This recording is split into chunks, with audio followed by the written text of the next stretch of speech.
Here. Hello, everyone. And go get your sweater. And I'll vamp. Go get it. Tubby is welcoming everybody to the Eggnog Extravaganza of VOX VOMITUS. Woo! Hi, everyone. I am your host, Jennifer Ann Gordon, the author of the Kindle Award-winning novel, Beautiful, Frightening, and Silent, as well as Pretty Ugly and the Hotel series. Joining me for our end of 2022 Eggnog Extravaganza and year-end wrap-up is the one, the only Allison Martine, author of the BIRDBOX, which includes Since September. Oh, I skipped dibs. Since September, Move On Melinda, and the book that was released this year, Climb the Salmon Ladder. Allison, welcome. Welcome. It's eggnog time. It's eggnog. Yeah, we're smiling. We were joking yesterday, so people who have no idea what we're doing, especially first off, if you are listening to us, welcome. And we've had guests come on who didn't realize that we are also a video podcast. So if you're just listening to us, that's great. We love it. For those who were their number one Spotify, like Abigail Green, were her number one Spotify listen to. Ooh, welcome. Hello. But yes, we are video as well. So if you're on YouTube or Facebook, you can see our ridiculous faces. And we just stopped to mug with our mugs. They're not mugs. They're glasses of eggnog. Partially because we joke we want to get a good screenshot sometimes. And it's almost impossible to find one where one of us doesn't look like a really stoned Muppet. It's one of us. It's not like it's always the same one. Somebody's looking bad. So yeah. But a lot of times it's both of us looking bad.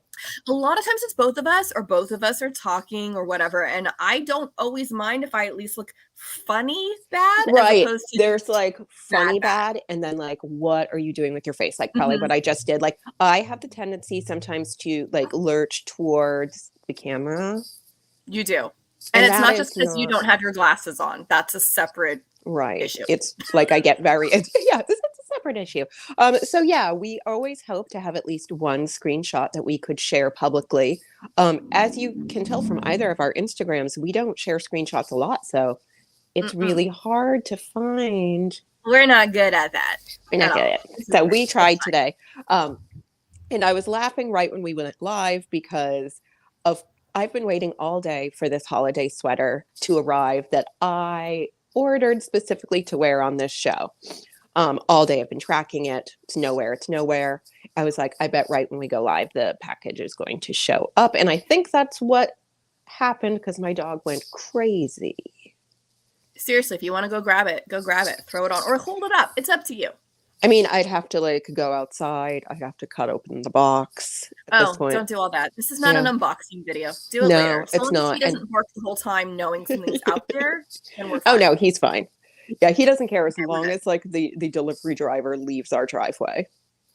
He doesn't like it when they hang out there and sort their packages Santa style. Nope. Doesn't like that at all. I was gonna say it felt like you were tracking it like the way kids track Santa on Christmas Eve. Where's my sweater? Because you are wearing a lovely, very festive green sweater. I am. Or is that just the green top part of it? It's very cute. So it's two things. It's a green knit cowl and a green sweater that I put on to try to be like cozy. You look cozy. Thank you. My house is freezing. So there's that. But I have never purchased a holiday sweater in my life, and I finally purchased one. So I will be excited to wear it, at least on Instagram and when I'm just like running errands. That's fair. Well, and it's funny because you're saying you're cold, so you're wearing that, whereas I'm actually a little warm in my sweater, but I do have a holiday sweater, and in all fairness, I bought this for my husband, but I think he's never worn it. I think it's a little small for him, but I wear it, and if you can see here, I've got my Santa Game of Thrones. It's my only ugly sweater, literary Christmas, all rolled into one. And I know we chatted a little bit about what we might talk about today, including things that we have read that weren't on VOX. And you know what I didn't read today? Anything by the author of George R. Martin with the Game of Thrones. He hasn't released anything this year, but that's not the point. But I have a stack of books next to me. Not really a huge stack, but a stack of 4 books that I read that had 3 that were not on VOX at all. One that was kind of on VOX, which is Josh Malerman's Daphne.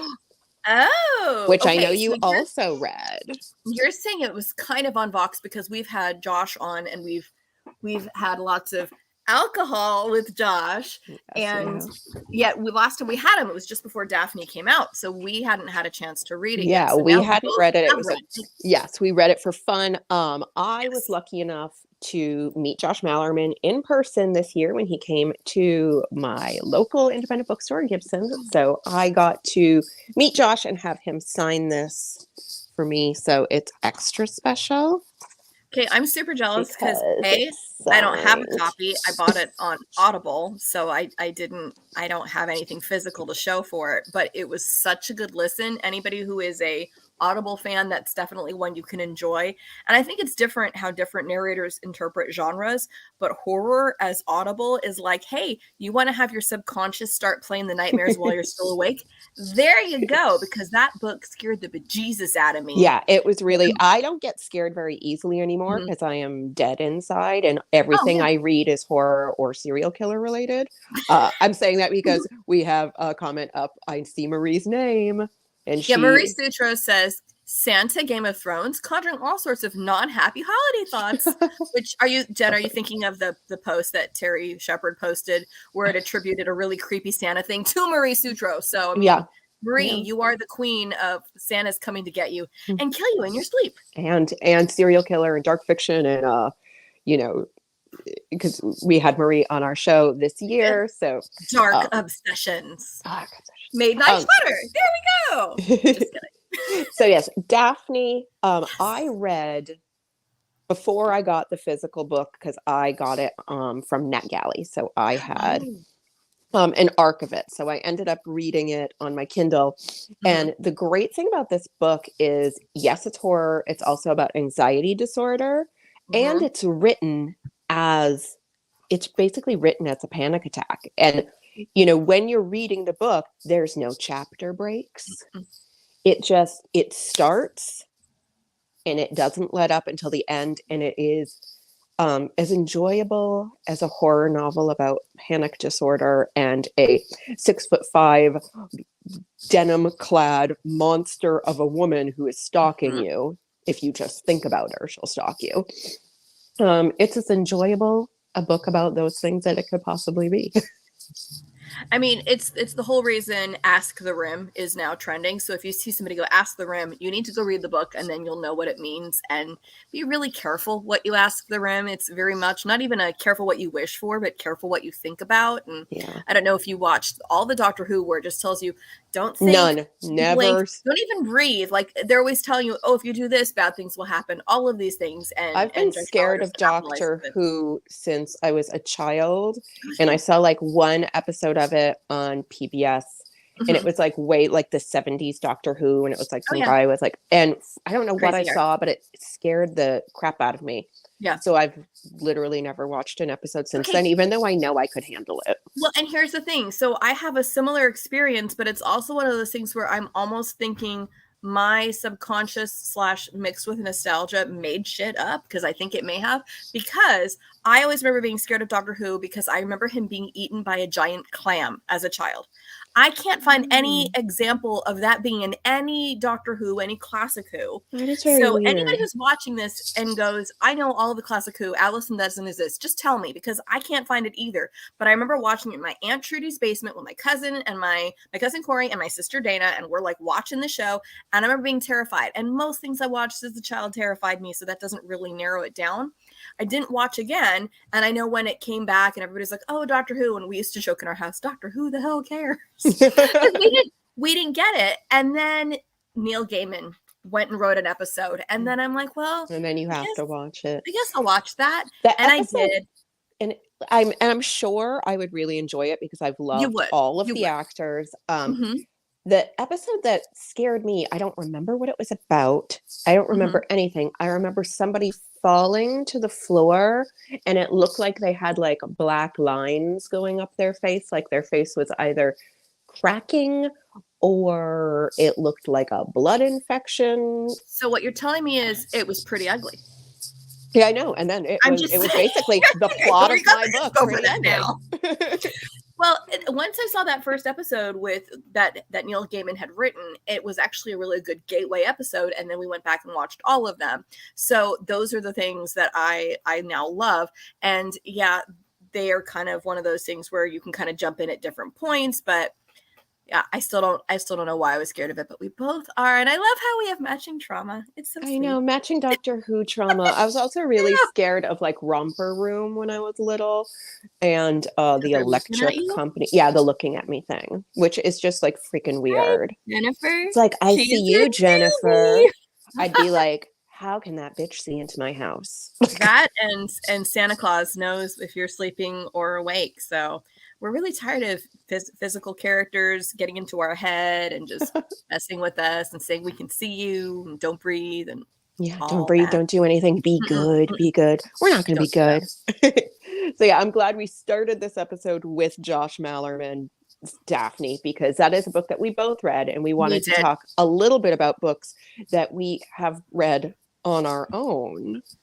We do actually read on our own. Yeah, I mean, I know we joke, it's like, what's on your TBR? And I'm like, what's on next week's show? Because that usually dictates what we have to read in what order. So I sometimes feel bad when other people are like, oh, I want you to read my book. But if I don't have room for it, and I've got a packed month, it may be a little while till I get to it. But I'm also usually reading for Indie Book Club. So shout out to the Indie Book Club people. And we read on the last Saturday of each month. And that's different genres, but we seem to kind of tend towards fantasy. It varies. And then also for our separate shows. So I'm always reading for To the Moon, Allison, but that's just one a month. So that doesn't add too much. But I still try to shove other stuff in. And it's usually whatever I can find on Cloud Library. And I will say I was way behind, like just on my personal reading. But as longtime listeners know, I recently had COVID. So I had a ton of time to just sit and read. And I had enough brain fog that I couldn't write. But I plowed through my TBR. I certainly didn't get to the end of it, but I tried to do half books that are on my TBR and half books that were arcs that are people I would love to have them come on VOX. That's our begging time. Okay, and see, okay, so Jane Alessandrini Ward says, if this is horribly wrong, I don't want to be right. Love you two so much and truly appreciate all you do for books and authors. Oh my God, Jane, we love you. We love Jane. So yes, we do often read books hoping that maybe an author might grace us with their presence. And like if I keep mentioning Megan Abbott on my Instagram and Twitter. Oh, if you think about her, she'll show up. Like Daphne. Yeah. So Megan Abbott is one of my dream guests. I've loved every single thing that I've read that she's written. Her book, The Turnout, which is kind of a dark psychological literary thriller about a ballet studio, was probably my favorite book that I've read last year. That's high praise. We read a lot. Yeah, I loved that book. So when I somehow got approved for her upcoming book, Beware the Woman from NetGalley, I read that right away. So, and then now you're just starting your begging campaign to be like begging. Yeah, it's like when you want to be nominated for an Oscar. I just want Megan Abbott to be on our show. Is this the equivalent of that full page spread in the like where you like buy it like an ad from for Variety. Your consideration. For your consideration, Megan Abbott, will you please come on VOX VOMITUS? Well, it is funny because when we first started the show, we were like, what are some of our dream authors? And some of them we've had, and others I'm just like, John Scalzi, I know you're not listening, but if you are, please come and I will wear a red shirt and fake die halfway through the episode. Megan Abbott was one of on my list of was she really? The people I want. And we were lucky. We've already mentioned Josh Malerman. He was on my list. Paul Tremblay. Paul Tremblay had to be on your list. He was on my list, and he has been a guest on our show a few times. And again, I'm going to shout out to Paul. I loved PALLBEARERS CLUB. We read that this year for VOX, and I got to meet him in person. You only meet tall people this year. I only meet tall people. That's the rule. I was very lucky this year. That's why you haven't seen me. I'm too short to make the list. Too short. I met 3 of our multiple appearance guests. So I met Josh Malerman because he's been on our show a few times. Paul Tremblay, who's been on our show a few times, and the one and the only Carol Goodman, who has been. She's not that tall though. I've seen pictures. You guys I know she is normal sized. Okay. She is not. So she is not Daphne. She is not an She's not incredibly Daphne. tall, frightening woman. No. No, she is a lovely woman. So I got to meet 3 of our friends of VOX. Friends of Fox. Friends I of love VOX. it. Okay, Well, so go Megan ahead. Abbott was one of my begging. Who did you Mhm. read this year that you would love to have on our show? So I really joke that I feel like I just fall into whatever Cloud Library suggests for me. But where it didn't get even a little bit wrong was I read N.K. Jemisin's The City We Became. And I think I told you a little bit about You that one. told me about That it's that. just like speculative fiction just done so right about these basically avatars who become the essence of New York City. It was so good. It made me actually want to go to New York. And I really don't want to go to New York. Wow.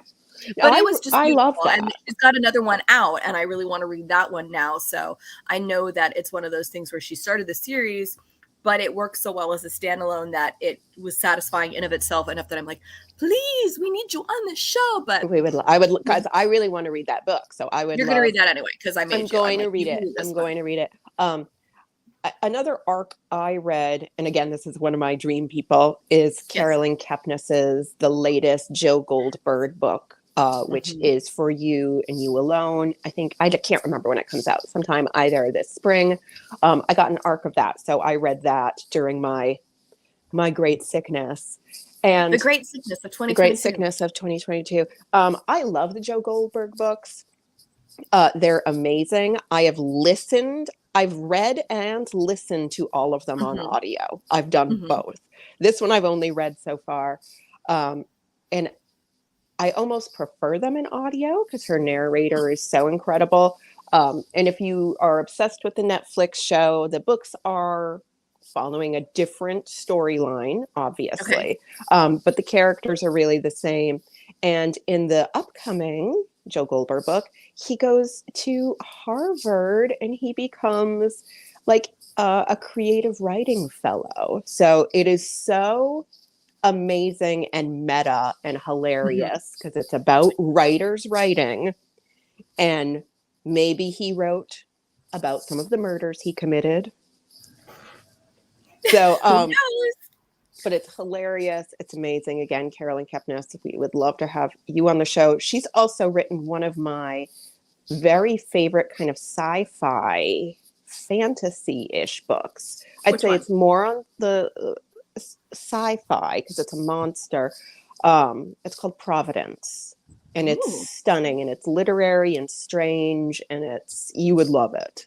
Okay, well, I'll need to add that. And I know it's one of those things where I get so many things on my TBR, and it ends up being this weird mix between books I have time for and then the next book I read, because I always have like a running queue on my Cloud Library or on Audible, is I need something that's a different genre. So like right now I'm listening to a rom-com, Love, Hate, and Clickbait by Liz Bowery. And I'm That's really a great title. It's such a great title, and it's a male romance. I love it so much. And I this love is it one more.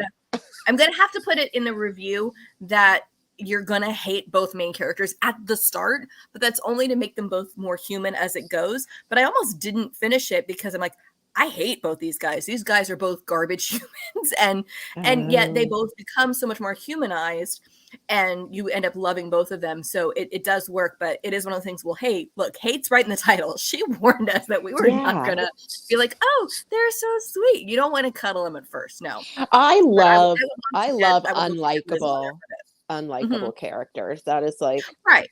That's where I want my characters to start. If I like them too much at the beginning, I feel like they're going to disappoint me.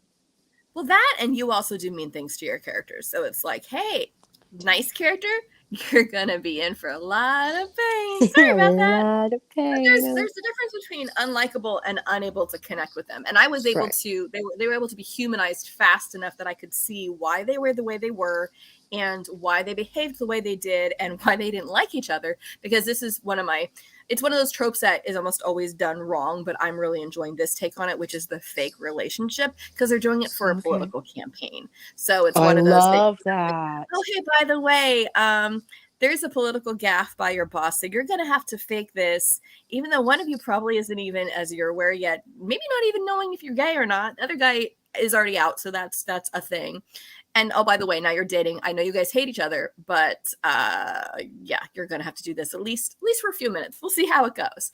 So it's amazing. It's fun. I would love to have Liz Bowery either on this, or probably I would say please come on To the Moon, Allison, because that's perfect for a show that does rom-coms and spec fiction. Yes, and exactly. I can only make you read so many romances per year, and usually they're mine. I make you read. I know. I'm like, and I will always read yours. And our good friend Abigail. I will read anything Abigail writes because her prose is beautiful. Abigail Green. Yes, and hers would fit into hers are usually the LGBTQ plus romances as well. So. And I'll just like, I just love reading those in general. I do have a couple romances on my shelf right now that I really How those do get want. there? When I was at the Josh Malerman event at Gibson's, Elizabeth Jewell, she is one of the booksellers there, and I love her, and she gets me. And she was posting about a book called The Dead Romantics, and I was like, that actually sounds so up my alley. Please sounds like a band.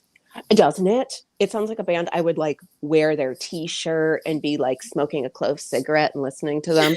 But I think I'm probably going to massacre what this plot is because I don't really remember, but I believe it is about an author who editor shows up at her front door one day and like has like this whole like thing. I don't know, something happens, but her editor's dead. He's a ghost. And somehow during this process of her writing a book, they fall in love.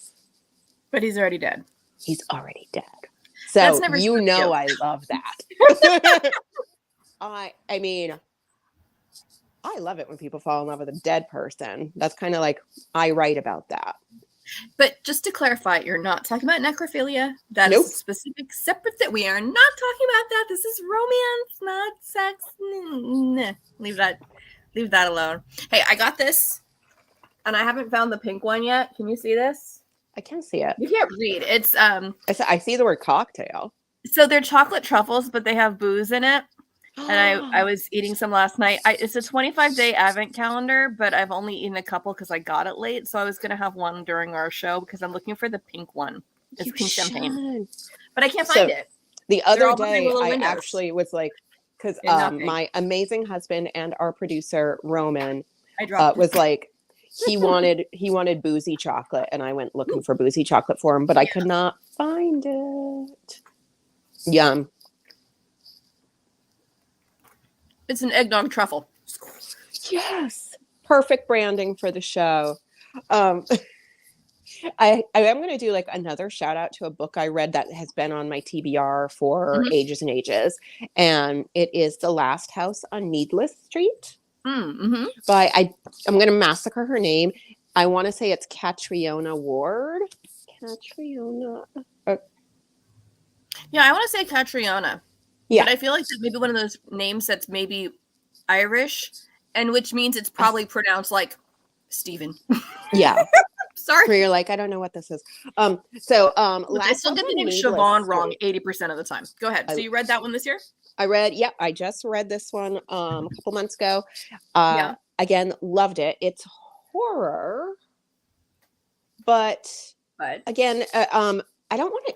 I went into this not knowing anything about it, except for what it said on the back, which is there was a house on Needless Street, and it's inhabited by a creepy man, his teenage daughter, who he doesn't let out of the house after something terrible happened to her, and his cat.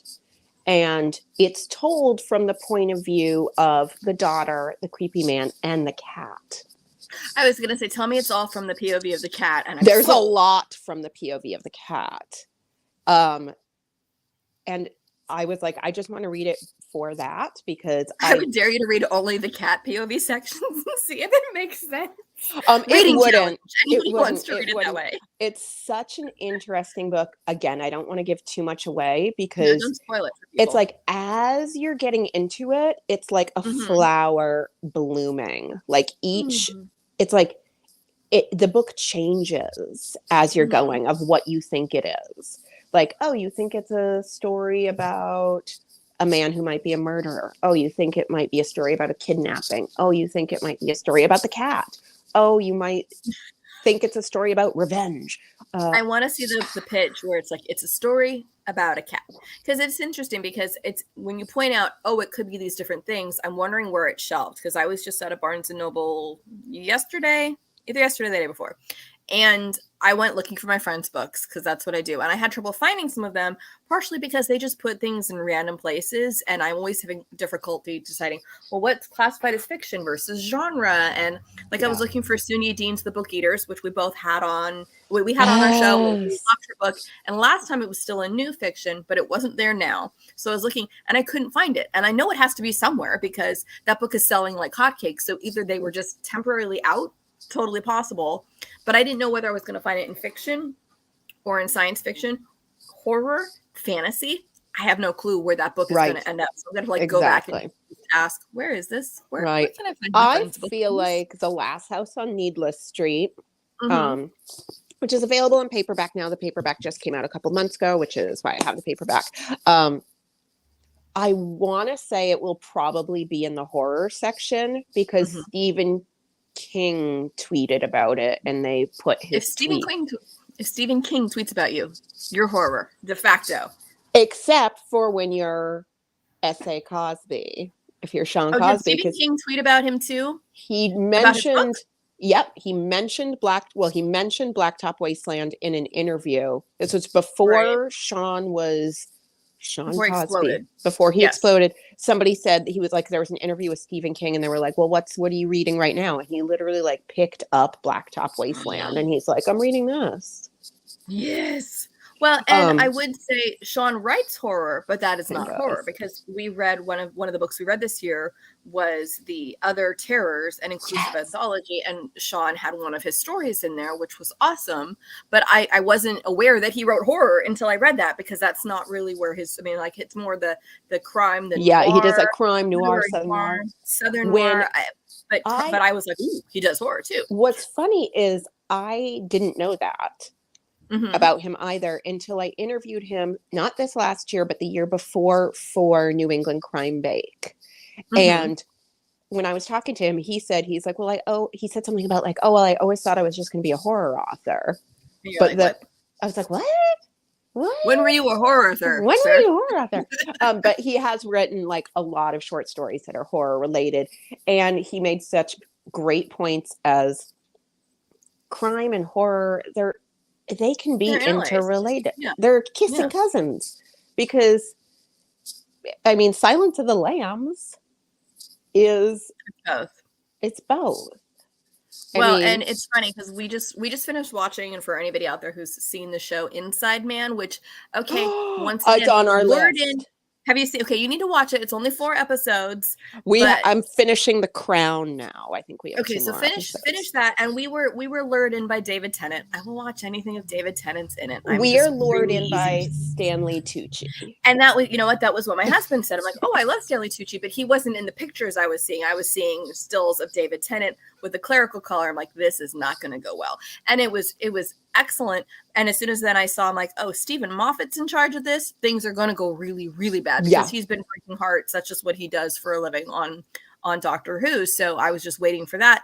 And again, it was completely, it was crime, but there was absolutely a horror element and it felt like a horror thing.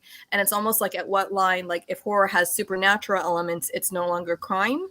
Like, I don't know. I don't know where that line is. It's that Venn diagram that moves while you're looking at it. Exactly. And I feel like, and we could have this conversation. We've had it with like Paul Tremblay and like Josh Malerman and all these people where we're like, what? And Paul Tremblay wrote crime first too. We had this conversation because that was another one I read on my own because I wanted to. I'm like trying to get through all of his backlist because I love it. And I'm still looking for A Head Full of Ghosts, but it wasn't available to me in the format I needed it at that moment. So I grabbed another one of his and I'm like, I don't even know if this is his. And you had to confirm to me that A Little Sleep or The Little Sleep. The Little Sleep. And that's crime. That's not horror. Yeah, not horror at all. There are horrifying things that happen. There are horrifying things. I mean, some of the stuff that happens even early on with like digits. Dreams.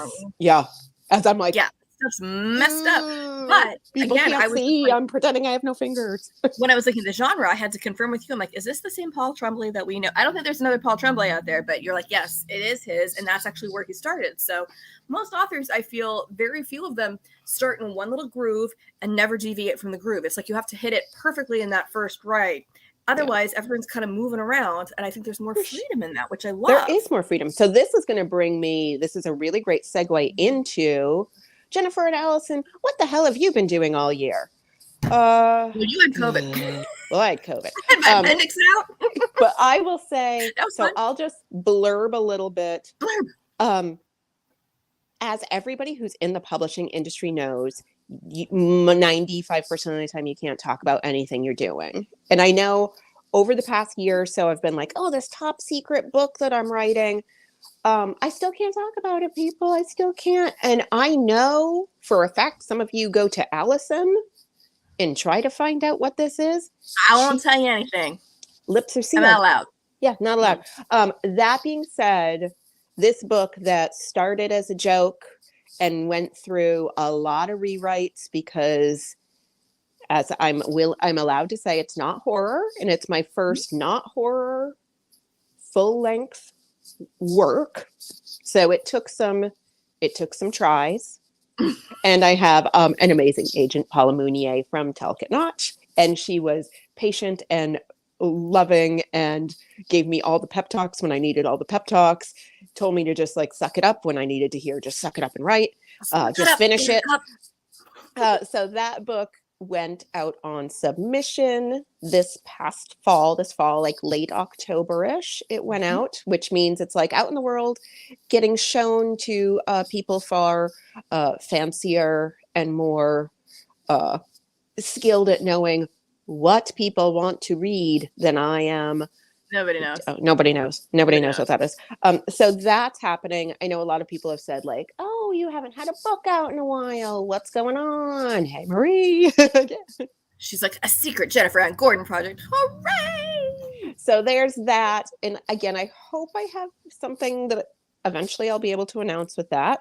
That being said, I have not given up on horror at all. And I've been experimenting with some shorter versions of horror works. And again, It's just tweets. It's just horror tweets. It's horror tweets and horror Instagram posts. Sure. And I'm going to collect those all in a chapbook. No, I'm not. Oh, I like that. But somebody's going to do that now. You know better than to make jokes about that. Now you have to do it. Now I'm going to start doing it. But again, hopefully after the first of the year, this one, maybe I'll be able to announce sooner than anything that is going on with the other big secret book. Well, and the timelines things are they're so crazy, especially because both of us have been in the indie world and the trad world, and they are literally running on okay, so here's the best analogy. It's bad. You know how like in Narnia, things are going faster and they come back and no time's passed? That's like the indie world versus traditional world as far as no time is passing and everything's racing over there because you have indie authors putting out 2-3 books a year and not even blinking. And the trad world's like, turtle, molasses. Here they go. Yeah. So it's interesting to go from one world to the other. I will say I would much prefer to only think about one book per year. Well, your brain would be a lot happier if you weren't like, what is next? And cranking one thing. But sometimes it happens that way because, for example, one of the guests we've had on recently, David R. Slayton, who wrote the Adam Binder trilogy with White Trash Roylock and Trailer Park Trickster and Deadbeat Druid. God, it's hard to say fast. He has he's promoting one book while finishing edits on another and all this stuff. And sometimes even in the traditional world where things are slower, if your deadlines decide to cram all up together like too many people on a subway, there you go. You can still have that kind of craziness. And especially once you become an established author, and I would say especially for the authors that are writing series, because they have a book a year. Yeah. Every July, whatever, Or things are closer together. I know we had Tamyanti Biswas on for the Blue Bar recently, and she was telling us okay, this one got pushed back in order to participate in this, and then that means 2 are coming out closer together because deadlines move. So then it's oh, wait a second. Everything just got shoved together and I didn't expect that. And you just you got to roll with it. It's Fun. And you know, we've had another good friend of Vox, Madeline Martin. She wrote The Last Bookshop in London. She wrote The Librarian Spy, but she also writes historical romance. Mm-hmm. We've had her on for her kind of historical fiction. Yeah. Mm-hmm. Yeah, her like, you know, kind of straight up historical fiction. Mm-hmm. And we haven't really talked to her about her romance, but she has two different paths that her career is on, and she's doing both. She's making her deadlines. But speaking of two different paths, Allison Martine, you are also A.M. Hubbard. Oh, I am. No, it's funny. We were talking about that even in a chat earlier today, because some folks are asking if they have different genre branding, should they have different pen names? And people are saying, well, it's hard not to promote one. How do you do two? And then others are saying, well, if you have one name and then you switch genres, you're going to have disappointed readers when they're expecting X from this name. And, you know, I've said, oh, well, I've always made mine pretty easy because they're both versions of my name. Because you see here, Allison Martine Hubbard. I write as A.M. Hubbard for speculative fiction. I write as Allison Martine for romance. So I always know to answer to my own name. Don't get really confused in interviews because I'm confused enough as it is. Yeah. But it's always been also, I haven't been interviewed as A.M. Hubbard because I haven't had anything come out that way. So it's like, okay, well, what's been going on in that world? And I've been writing books and waiting for them to go in the traditional direction. And there's some. I've read the books that she's been writing. You haven't read all of them. You've read a couple. No. You started reading one, and then I threw you a different book, and then you have. I'm like totally obsessed with one of them. The most recent one, the one that is the darkest. Yeah, the one that's dark. Of course, you would. As I'm like. For people who can't see, Jen is looking coquettishly at the camera like, I like dark things and killing people. Ha! Because that's on brand for you. So, of course, I was like very impressed with your darkness. In that thank you. I aim to please. I don't even know what that means. But yeah, so Vague Publishing tweet is things are progressing nicely in that direction for a change. Yay. But yeah, I've still been working on the Bourbon book. So it's like, oh, well, what do you have to show for the last couple of years of your life? And it's, okay, well. A bunch of stuff we can't talk about. And... I know. Well, it's like Move On Melinda came out a year ago, Valentine's Day. And then it was more than a year until Climb the Salmon Ladder, aka Jamie's story, came out. And I still do plan to finish that series and have like a little end cap novella, a very Laurie Sunkiss Christmas, because I can only handle her since day one. I can only handle her for a novella because she's a bit much. But yeah, I still plan on doing that. But I also am planning on writing a standalone rom-com to try to take the traditional route. So that's the next thing that I'm percolating. And I cannot say more, but thank you, Jennifer, for discussing your dreams. We do dream therapy between us and telling me about some of the things and stuff in your head and then sharing them enough with me that I'm like, that's what I need to do. Okay, that's why. Because oh yeah, can I use that in my book? Oh, sure. That was a really embarrassing dream I had, yes. But that works as a really great rom-com fiction. To be fair, I will fully admit that when I write certain characters, they are very loosely based on people who inspire me in certain ways. And I had picked the male lead for one of my books, and it was perfect, but it wasn't coming. And you were having thoughts about that male lead, and I was just like, this is. I was like, why can't that male lead be my male lead? I know. And then perfectly, you're like, you need to be thinking over here. And you just kind of steer my, and everything just clicked. And I went, thank you. And of course, right now I'm editing for somebody, so I can't actually write. And my children are always just here. They're always here because they're home for 3 weeks. So it might be a little while before I get back into the groove, but I was just like, yay. So yeah. This is why it's good that you and I have the same one brain that we share, because every once in a while it works. Between us, we got it covered because, you know, I write the rom-coms and you stick with the scary stuff. And sometimes I get dark enough that you're like, I approve. Good job.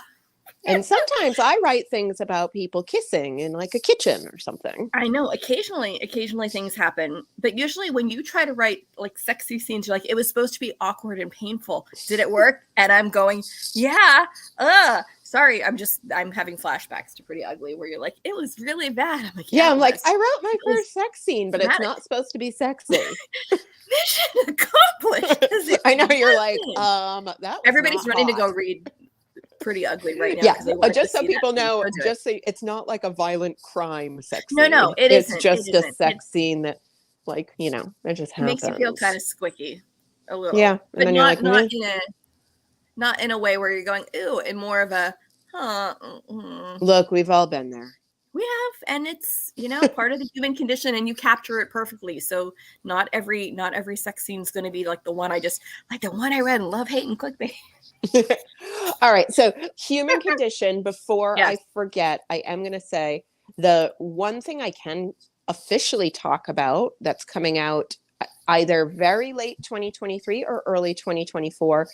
I have been lucky enough to be involved with a grief writing group for the past few years, run by friend of VOX VOMITUS and amazing literary author Diane Zinna. Her novel, The All Night Sun, chef's kiss, absolutely spectacular. She wrote a craft book that is being published by Columbia University Press. Again, that's going to be late 2023, early 2024. The book is called Let Grief Speak. And I have... And who's one of those speakers? I'm one of those speakers. I have several essays in there, as well as many other people. I can't say for sure who those people are, or else I would just be name dropping a bunch of people. But Diane has been running a grief writing group every Sunday for 2 years, and she does these amazing prompts which allow writers to kind of access grief stories in a way that doesn't feel like a grief story. So, for example, one of them is about a magic show. Another one is about advice that you wish you weren't given. Like, she's done everything from choose your own adventure to drawing a map and then writing about the map you drew, to rock concerts, to Craigslist ads, to travel logs. And so that will be coming out sometime in the future, and I'll be able to talk more specifics later. But I can at least mention a title and that it's happening. Hey, that's a lot in the publishing world. I mean, I will say I was recently giving some recommendations for what to add to your TBR for 2023, and I was really excited to name drop one of my best friends, Frances White, her book, Voyage of the Damned. And I have to stop calling it Shippy because that's what we just call it between us. I am literally the first person who got to read that book. And she's like, it's not coming out until early 2024. And I'm like, but ARCs might be out in 2023. So start grabbing that. But that's seriously how slow. And you can pre-order. I read this book. Yeah. Way back in the beginning, I had to figure out so a lot of you probably have those things on Goodreads where it says, how many books did you read this year? It doesn't let you track things you were beta reading because you have to have a book in there. And now it's actually there. So I could add it, but I haven't added as to read yet because it doesn't even have a cover yet. And I want to read it again when it comes out. So technically I've read it, but I'm going to read it again. I can't wait to read it. Yeah, but that's how things are. We'll have to have her on. I know. I already promised her she would come on as soon as we get nearer to her date. I know. It needs to at least be available for pre-order. Well, yeah, it's like I could send you the copy that I have. I'm sure it's changed. She's probably like, no, Allison, no. But yes, no, and that's one of those things where it's like, yes, you have a title because the title had changed. Although when she was first sending to me, we didn't have a title. We're both like, titles are hard, and then people may not realize this titles change as things go on because they go, oh well, this sounds too much like this other title that has just recently been released, or it doesn't sound enough like all the titles that are really hot. Well, we were talking to one of the friends of mine who's querying. We were looking at certain titles, and the title style she was looking at read fantasy because it was in a blunky of blunky. No, a blank of blank and blank, you know those? Like a song of something.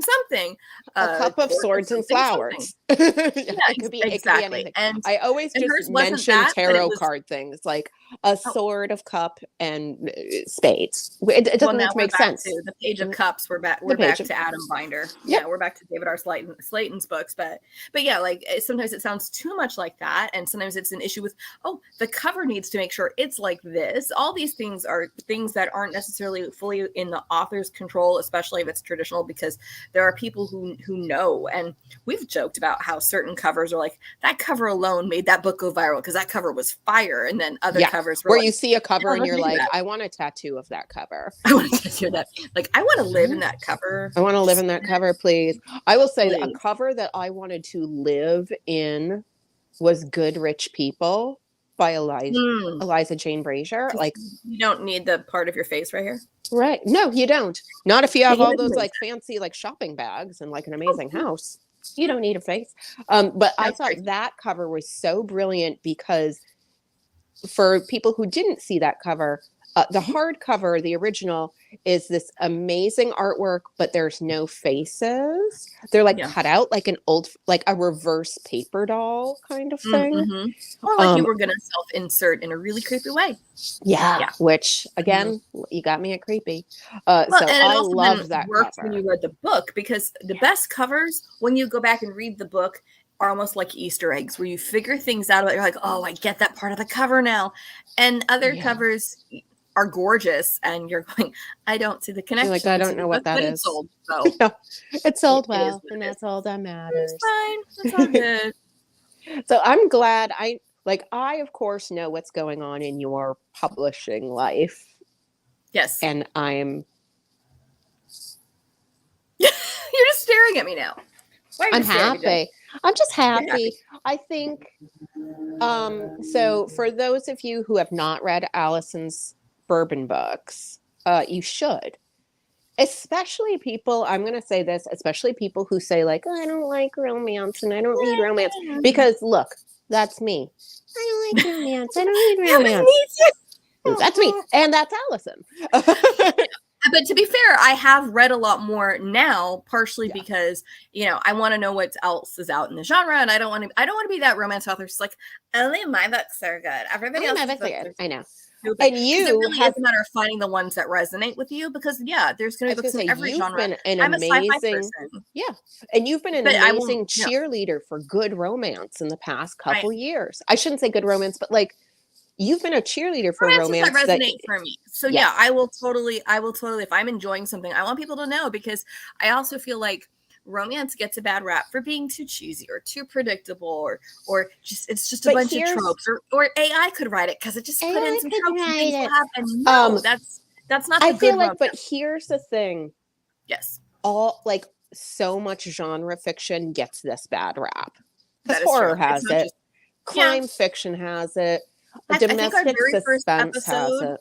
Yeah, our very first episode with a guest, we had Lily Lucchese on. And she was getting razzed because she wrote science, because she was writing, I don't remember if she was writing horror, and somebody was like, they write science fiction. And it's like, okay, can we just stop with the genre snobbery? There's good and there's not well written in every genre. And you can, maybe something's not for you, and that's fine. You don't have to rag on it for others. You don't have to rag on it. But sometimes even something like, okay, so we had in the last year, we had Joanne Paulson. I think she goes by JC when she's writing. Yes. And she wrote a Western. I don't like Westerns. What do I want Westerns for? No, but that book was awesome. Blood and Dust. It was so good. It made me like, well, maybe it's Canadian. I didn't have like the American West getting in my head and John Wayning it up or whatever. But it was just such a phenomenal read that I would just challenge people if they're like, I only like to read these genres, or I don't read these genres. Okay, ask somebody who's really well versed in it, pick their favorite and try that one. You might end up liking it. You never know. Exactly. Because like I'll always say like, oh, I don't like sci-fi or whatever. But then when I like actually think about the books that I've really liked in the past few years, there's a bunch of sci-fi, because it's speculative fiction, which again is like, is it fantasy? Is it horror? Who even knows? Nobody knows. Nobody knows. This is why, I mean, my favorite books are always going to be books that defy genre. Yeah. And I think you write in a genre defying way. I don't want to be like, and I also write like that. But no, you do though, because you write. Okay, so I'm not going to talk about your secret project, but specifically about your gothic horror that's out there. First off, you've got 3 books that fit loosely the gothic horror idea. Yes. You've got Beautiful Frightened and Silent, From Daylight to Madness, and When the Sleeping Dead Still Talk. And those are long titles, which are really hard for me to fit in a tweet. I'm begging you, shorter titles. And you did. I know, but I did with Pretty Ugly. So but I will say, a lot of horror titles are like Eric LaRocca, really who hasn't been on our show yet, but he is like the king of really long horror titles. It's like, no, I mean, things have gotten worse than last we spoke. Yes. Yeah, A Child Alone with Strangers. Again, shorter titles. It's easier for me to tweet. I'm just kidding. But those are gothic horror. So some people are like, ooh, I don't do horror. Well, okay, but horror is a really broad genre. So maybe you prefer the gothic where it's more about ambiance versus like someone's running around stabbing people, which is a different kind of horror. And then when I try to talk about Pretty Ugly, I don't even know what I'm doing because it's literary. Neither do I. And it's kind of horror, but it's really not. And it's kind of almost even a romance, but it's not a romance. And I don't. Right. I tried to with that at least book, the title shorter. I know, short title, so you can add other things. But when I was like thinking about that book, I was like, what is this? I wrote it and I was like, what is it? It's literary first and foremost. Yes, definitely literary. It can be considered speculative fiction / Speculative is probably the only other term besides literary that I'm certain fits. And I don't go, but not. It just is. Right. But then, you know, there might be a ghost in it. I mean, there's a ghost in it. There's also some body horror. But it's not horrible horror. It's not like horror. Hey, it's such to the point where people are going to be so grossed out the entire time. It's not that gross. Trust me, people. It's not that. I am very squeamish. Mm-hmm. I had only one issue while writing it where I'm like, oh, I'm going to faint. And that probably wasn't even that part. It was probably about the meat. That meat is based on a true story. I know. But okay, so those we have these books that defy genre and are not easily classified, and I feel like we like those kind of books. And so I said I was at Barnes and Noble, and the one book that I did find of one of my friends, it was Sarah Langan's Good Neighbors. I'm like, that one belongs in horror. And my sister's like, I was with Fiona. She's not my sister. She was my kid. She was looking. She's like, but it has a pretty cover. It doesn't look horrible. And then I'm like, look at what the top says, and it's like creepy or horrifying or something. Like, see, it's horror, but the cover doesn't look horror. And it was just with regular fiction. I'm like, I didn't move it. And Good Neighbors, I love that book so much. And that's another one. I don't want to say like another one like Pretty Ugly. I don't want to put my book like next to Good Neighbors, which is just like, oh my gosh, so good. But I feel like it's similar where you're like, what is this? What am I reading? I don't know what I'm reading. I don't know, but I like it. So Good Neighbors by Sarah Langan. God, we love her. I'm going to do 2 quick shout outs for 2 more books. Real quick, like right before the end. Or maybe even just like one. The Ballerinas by Rachel, I can't say her last name, Kapelke Dale. Show it to me. Her latest book just came out. I only have it on Kindle, so I can't hold it up. It's called The Ingenue. She lives in Paris. This is, I think, considered a thriller. But I don't, again, I was reading it. I was like, there are aspects of it being crime and thrillerish, but really it is a gorgeous novel about what it is to be a woman with expectations on you, what it is to be a dancer. It was amazing. It, again, defied expectations, and I was like, I don't know what I'm reading. Bravo. Hey, I love those. And you know what? There are some people who comfort read. Either they read the same books over and over, or they go for certain authors who write in such a, I don't want to say predictable or formulaic, but such an expected way for them that they feel comforted by that. So I'm not throwing any shade on authors who do that and are like, I know what my readers expect. Right. And I meet those expectations and I knock it out of the park every time. And those are awesome too. It's just, it's not necessarily what I would choose to read over and over again. Because even within the genres I love, I like the things that don't go where I expect them to and just throw me completely into the deep end. And I go, I don't know how I got here, but I like it. Love it. My other book that, and everybody in the world has almost read this right now, but I just loved it so much. And it's I'm Glad My Mom Died. So again, everybody has read this book for the most part. It is a memoir. It was stunning. And again, we don't usually do memoir and like true stories or autobiography on this show. We stick with fiction. So that's why I was like, that was like at the bottom of my stack of things I want to really recommend. But I do, like, I feel that book in my heart. everybody and their mother has already read it. And I will say, I should say and their mother because of the title. But you had recommended it to me, and Abigail Green had recommended it to me, and I'm like, I don't know if that's one I can read for my own personal reasons. I had a good relationship generally with my mother who passed away, so I'm like, I don't know if I'd want to read that, but everybody's talking about it, so I'm sure everybody watching this is like, yes, I've read it, or I plan to read it. So, and she's the one who narrates it, right? Like it's her on the Audible. I don't know because I read the book. Yeah. I think she's the one who reads it, but I could be wrong on that. And if she did, that would be awesome. Yeah, I'm sure she probably does. I know usually if a celebrity does a biography, or not a biography, an autobiography, they are the one who would go ahead and narrate it because people expect to get to hear their voice, which does remind me, I will say, this wasn't a book I read this year. This is a book I read a couple years ago, but when Adam Driver narrated Theater of War by Brian Dories, it was worth it just to listen to him break into Greek drama. I had no desire to read that book otherwise, but I will read anything if he's narrating it because but Elisa von Tremblay says, like people, some of the best books are undefinable and unexpected, and that's beautiful. And Elisa, so are you, and we love you.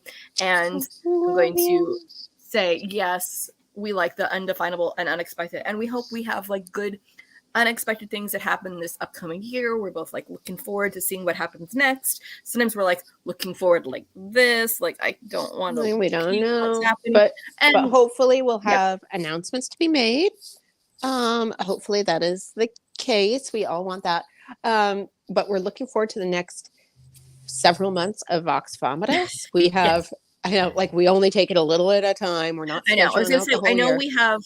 I can't even remember who else we have in January coming up. Other than I know one of my friends, Kyla Zhao, is joining us because she's in the same Slack I am, where it's debut authors. So that's one of the things we didn't get to really talk about too much.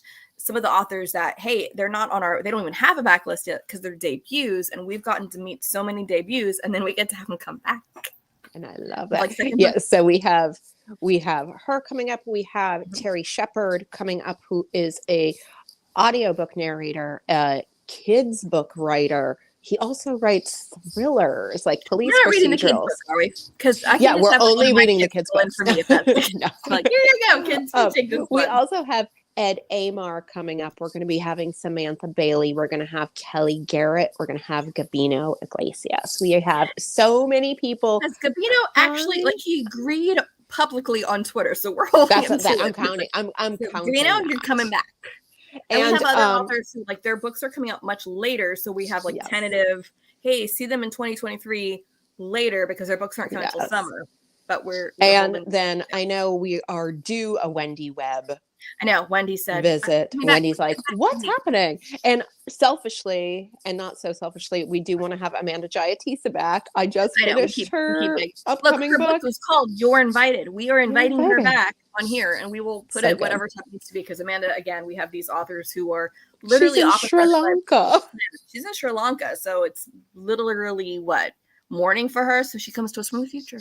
Yeah, I love our future writers. The people who are like, is Friday better than today? Tell me.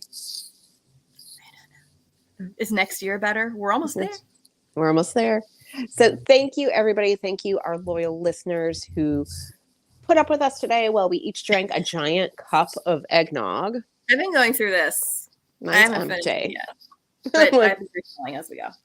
Yeah. I know. You were smart, and I'm like, oh, I should have brought my eggnog to the table. I haven't refilled the alcohol. I only had a bit in the beginning, and I did not refill this. This is just virginal eggnog now. I know. Well, that giant glug of bourbon that you put in there, you were like, it's not separate. It's separating. It sat on top like this weird brown film. You should pour it in first. I didn't know better, and then I had to get a straw to mix it in. I know. I had to use like a little egg beater. Thank you, everybody, for a wonderful 2022. If we have any super exciting news, we'll come back on for like a mini-sode next week. Maybe. I think we should just hire Kelly Hitchcock to come on and do our announcements like she did her Voxy acceptance speech when Voxies weren't a thing, and she did one anyway. So we'll just be like, Kelly, we have news. Can you come do a I know. Now announcing this, she was great. And love Kelly too. She actually just had an essay come out in Zippy Mag, which is huge, which was she wrote an essay about how yoga helped her through grief. and it was Oh, very beautiful nice. and lovely. And she posted, Kelly Hitchcock posted about it on her author page, so you can go there. Or if you are a subscriber to Zibby Owens magazine, Zibby Mag, you got that probably in your email today, which I did, but I'd already read the article. No, because Kelly Hitchcock, author of Community Club Tale. Community And the Club reason I Tale. use the word articles way more than Look, Kelly. I use it every time I see a yoga mat now. And for some reason, our house has like 9 yoga mats and nobody does yoga. I'm not going to ask. I mean, you guys are dance instructors, so I'm sure there was some dance-related reason at some point you needed to do that, but that seems like a high ratio to yoga users and yoga mats. 0, 9. Well, I mean, I no, can't math. my amazing husband and our producer Roman used to teach yoga, so we have a lot of yoga mats. Okay. But that's way more logical. I was hoping it had something to do with like burlesque dancing or magician's assistant or something you do with Lord Tubby. Oh. Well, Lord Tubby does like to sleep on them, but no, there you go. That being said, we are going to wish you all a very, very happy holiday season. Happy 2023 New Year's Eve day, whatever. And we are going to see you really soon. Cross your fingers that we have awesome news for you next time we see you. Bye.